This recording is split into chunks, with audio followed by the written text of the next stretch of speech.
And of course, when you hear that theme song, it is Courting Session with me, Al. Joining me tonight is Major Scout, Alan Pinder. Apparently the Avengers are rearranging, so we'll probably see some of them next week. But right now, we really want to get into the NBA basketball. And first things first, let's look at the West. There's some surprises in the West, really. Utah Jazz, they thought would have been tanking, is third. And that's a real strange thing. New Orleans, right? New Orleans, and also following them high up in the tanking. We always thought that San Antonio was tanking, but now they're also like fourth. So the top people that we were all keeping noise about was the LA Clippers, who are now down at the bottom 11th, and the Golden State Warriors, who's like 12th. So Warriors is now, I think they are on a 3-game losing streak. Yep, 3 games. Yep. Right, and the Clippers, are they really showing the Clippers? And then there's some issues with Hawaii. And I remember when the season was getting ready to begin, they were touting how strong he looked and all that sort of stuff. And now, 8 games in, he's having to load manage his right knee. So we'll see how that goes through the rest of the year, because the Clippers really, the window is really closing on that Clippers team.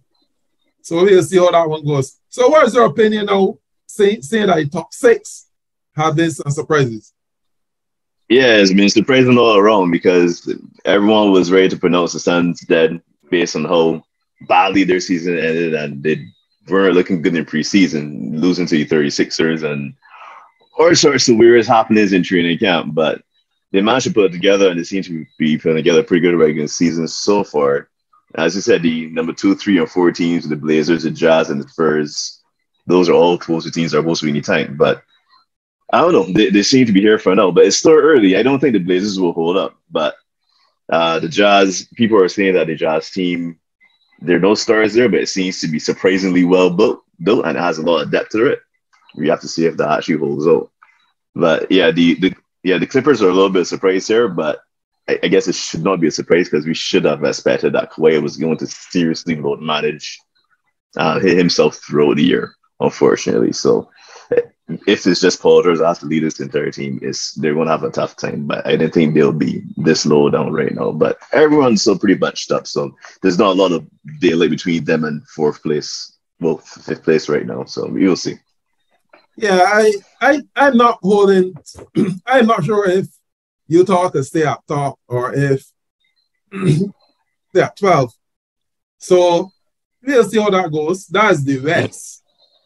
In the East, there's also some surprises. None other than, well, I didn't think anybody think that by now the Bucks will still be unbeaten, especially the way they went through preseason. Preseason, they were just limping along. But now they're opening season 6-0. Right behind the heels are the Cleveland Cavaliers, then the Celtics, Raptors, Atlanta. Philadelphia makes it the top 6. But then we have people like Chicago, New York, Charlotte, Washington in the top 10. What's your opinion here on the East? He doesn't look too surprising to me. I'm not surprised with the Bucks. I'm a little surprised they're playing this well, given that Chris Middleton still isn't playing. So I'm surprised they're winning decent this many games. But I wasn't really putting too much stock in their preseason. They're a great team. Yeah, especially the Cavs and the Celtics to be out here. And yeah, especially the Raptors to be like a middling team, the Hawks as well. So to me, not a lot of surprises. Philly has started a little slower than I expected. I thought they'd probably have been up there with the Bucks and the Cavs. But yeah, everything else seems par for the course for now. Except for that. Sorry? You really thought that Miami Heat would be like 12 and Brooklyn Nets be 13? Well, I was about to come to that, because to me, those are the only 2 teams that seem to be struggling a bit right now, with the Heat and Brooklyn Nets. Well, Jimmy Butler says he doesn't mind that the Heat's record right now. He knows that they're going to turn it around, and they have shown that they can turn it around wants to get going into the season. So I'm not too worried about Miami here. They could have a slow start and definitely pick it up. Brooklyn, yeah, that's a tough one there. Well, you know, the news of the week was the firing of Steve Nash after Josiah said that after KD asked for him to be fired. And in how many games? 8 games in, they now decide that it is time to fire him. This is a real strange development, especially given the fact that Josiah came out and said, and Sean Marks came out and said that they were backing Nash. Apparently, the backing only lasted 8 games. What's your opinion on that? Yeah, I guess that's where KD's thinking 1 down, 1 more to go, right? So, yeah, they obviously should have fired him in the offseason. They clearly didn't have much faith in him. I don't think he was a good choice to begin with. Not that he couldn't necessarily be a good coach, but I think a better coach, a coach that has a bit more cachet, who would have held those players a bit more comfortable, would have been a better fit. But it seems Marks, I mean, he did a really good job of rebuilding the team, but once he got the team back up to the point it needed to be, he kind of held it. He kind of transferred everything over to the players, and I think this coaching decision is come out to bite them at this point in time. Okay, but even bigger news, Ime Udoka. He is now touted to be the Brooklyn Nets next coach. Yeah, I mean, he was the assistant, and Nash, he probably should have gotten a top job to begin with, really and truly, given how well he did with the Celtics. But yeah, that's a very strange. I mean, he's still technically under suspension from his other team, so. But this is very strange. I'm not really sure how you get suspended from one team, and the team said if you get another job, you can go ahead. I really think to fire him. Really, I can't see how you can call it suspension. What do you think about that? Yeah, I think they were really unsure what they wanted to do. I think if the team had started badly, they would have said, okay, you know what? Let's write this out and then potentially bring Ime back later on in the year. But they seem to be responding right now pretty well under the new coach. And I think they're probably saying, well, you know what? Yeah, we'll just let him go. It may be too much. I think they were trying to play the room to see how much backlash may have come from the news when everything released. So I think if the news and the backlash wasn't too bad publicly, they may have considered bringing him back. But publicly, yeah, he hasn't really. Things haven't gone over well for his reputation publicly. So I think, given everything that's happened, they were definitely leaning more toward firing for sure. Yeah. So, what do you think how he can help the Brooklyn Nets turn around? Defense, they're the worst defensive team in the NBA by a long shot. So. Ime is definitely, that's his calling card. I think he may be able to help him on defense. This Brooklyn team looks a little bit better on paper defensively. So I think they should be performing better than they are right now. A coaching change might help that. Because Nash, I don't think he was ever known to be a defensive main as a player and certainly as a coach. Yeah, so I always thought the job, giving him a job though was a bit of a stretch. But I think what they wanted, really, I think KD is who called out shot, KD and Kyrie, because they wanted somebody that they could control. But you know, I keep saying it all the time: coach is coach, player is player, GM do their thing. As you start having people, blurring lines, you will have issues. And KD, well, at least he did say, he barely came out and said that he made a mistake, because he asked for his firing before season start. But I think Udoka has some, he still has some stuff left in it. I was really impressed how he did with Boston. Obviously, I was not impressed with his other activity, but his basketball was basically, on par. Actually, they were leading the finals at one stage. So, so I do think he has, some worth. If he can make this Brooklyn team into a world beater, I'm really not sure, because he has to get into buy-in. And the strangest things that happen, you have a man like Kyrie Irving, and we ain't really sure which planet he's on any given day. So I am not sure how they will go about trying to get, the Brooklyn back to say some semblance of, because when it was really closing, I don't think he would be there again next year. KD is still tight end, but I don't think that Kyrie will be there next year because he's playing now for his next contract. I don't really think he wants to play in Brooklyn.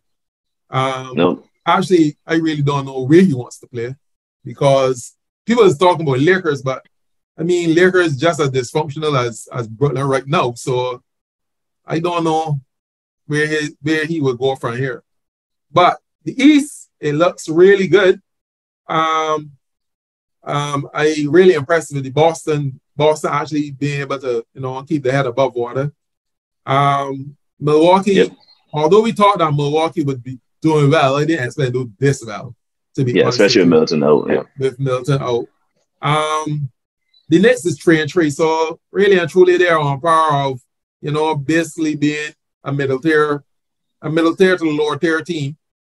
Miami, though, is a surprise that they are so low, but Miami always has the they have this aura or this way of starting really slowly and then midway down to the end, they really be playing good basketball. So we'll see how that goes. Yeah, they definitely build on as they go throughout the season. They don't necessarily start playing off their basketball at the start. They will be playing their best basketball by the end of the season for sure. Correct. So that is the East and the West.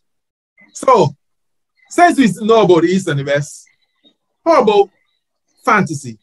You're the fantasy guy. Tell me who are the quick picks or the best picks in fantasy.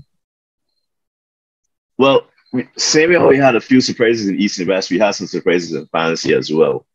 Starting with Dennis Smith Jr. I mean, he was almost out of the league. People thought he thought he may have the trophy NFL at some point. Yeah. But he's been filling very well for LaMelo Ball, averaging about 12 points, 6 assists per game. I think he's good for moderate production in the short term until Ball gets back. So I think he's a good pickup for now. If you haven't, hold on to him for the time being. But I think once Ball is back, I think his stock may drop a little bit. I don't think he's going to get as much playing time or as much opportunity. Another big surprise is Indiana's drafted Bennett Mathurin. I figured he may be a good pick later on in the season once Buddy Hield gets traded and he gets more opportunity. Certainly not expect he'll be scoring 20 points per game off the bench behind last year's draft pick that had Chris Duarte and Buddy Hield. So if he's still available in your league, you definitely should pick him up. With the 20 points very efficiently, getting 3-point shots in there as well, and he hits the boards. And someone else that we probably should have seen was from the same Brooklyn Nets, Nick Claxton. Nets really are pretty thin in the front court, and he's really their only real front court player. And the young fella's gone to another level this year. He's playing very well, averaging about 11 points, 8 boards, a couple of blocks. So I think his stock probably should maintain. He may even get a little better as the season goes on. But those are 3 good surprises. In terms of disappointment, still in Brooklyn, a bit disappointed with Ben Simmons. I thought he was trying to do really well. He's still giving out our own production of about 6 boards, 6 assists, still getting you a steal and a block. But even though he's not a shooter, his scoring numbers have totally fallen off. I did not expect that. I still think he's a little bit hurt with the back. He's been holding the back a couple of times throughout some of the games. He may improve throughout the season. I mean, if you can get good value, you probably might be best dropping it for someone else. But if you're a truther, a Ben Simmons truther, you could potentially hold on to him and see if maybe as he gets a bit more healthy, a new coach comes in, he may be able to get a bit more confidence. And because all he needs to do is score a little bit, and he becomes a decent fantasy option. And the other disappointment is Colin Sexton. I figured he would be doing a lot well in Utah, given how well Utah is doing. Yes. But it seems like Conley is taking most of those minutes, and he's only getting he's not even getting 20 minutes per game. And I think they may be holding him back a little bit coming off that injury. So, he's someone to keep an eye on as the season goes on. Just like I assume once Clarkson and Conley get traded, he should then be more of an option. His minutes should increase throughout the season, but he may be more of a mid-season option than an early season option. Okay. Well, I am struggling down the bottom of my fantasy group, so I picked up a couple of injuries. So I'll be taking a look at your fantasy picks to see if I can pick up anyone to help me out of this bottom of this table here. Being at the bottom is not a thing that I like. Yeah, so injuries are heavy a little bit. Yes, we do. I had about like 4 injuries, and this is what will be 2, week 3. So early. It's going to be a long season, very long season. Hopefully, those people will get healthy, and I'll be able to get back into contention. That is the fantasy pick by our Bajan scout, Alan Pinder. Right now, though, we want to get to the good part, which is usually the pick 5. Pick 5. Let's see. Our last pick 5, a number of people did fairly well. But we'll talk about that next week. But this week, we look at what we're having for this pick 5. On Thursday, we're having Golden State Warriors, who's having a real horrid time away from Chase Center, against Orlando. So who are you going with? Orlando is really struggling, so yeah, I'm gonna go with the Golden State Warriors for sure. Yeah, but I had it penciled in already, so I was just asking so that you'll be able to, sound like you're making some progress. Then on Friday we have Miami at Indiana. I know you're the Indiana guy, and Miami is struggling a little bit. So, who do you go with? I'll go with my team. Hopefully, they can potentially pull out one. I think Jimmy Butler might be. I think he's sitting out this next game. He missed a lot of games too. So, yeah, Indiana might get lucky. I mean, they got lucky this weekend. Maybe this weekend may be good for them as well. Okay. On Saturday, San Antonio is at Denver. Actually, on Friday, I took Miami. But San Antonio at Denver, I feel I will go with Denver. Although San Antonio has been surprising, I still will go with Denver. Yes, that's a shame because San Antonio has been good on the road, which doesn't make any sense still. But I'll go with the Nuggets. The Nuggets are beating at home. I don't think San Antonio is going to get that first one. Okay. Then on Sunday, 2 games on Sunday. The first one is Cleveland at LA Lakers. And I am going to be honest with you. I'm only picking the Lakers but I don't see how they will get past Cleveland. But I'll pick the Lakers. Yeah, I'll go with the Cavs here. I mean, maybe Russ coming off the bench is making a major difference. It went well for the first game, so maybe it does well on Sunday too. We'll see. Yeah, we'll see that one. So you're going with the Cavs? Yep. Right. And then Utah playing the Clippers. Well, we know that Kawhi is still on load management, so we'll see how that one goes. This is in LA? Yes, and it's at LA. I'll go with Utah this one. Yeah, you go with Utah. And since you go with Utah, I will go with Clippers just because. So, yes, that is pick 5. That was fantasy. That was East. And now I can safely say this court is adjourned.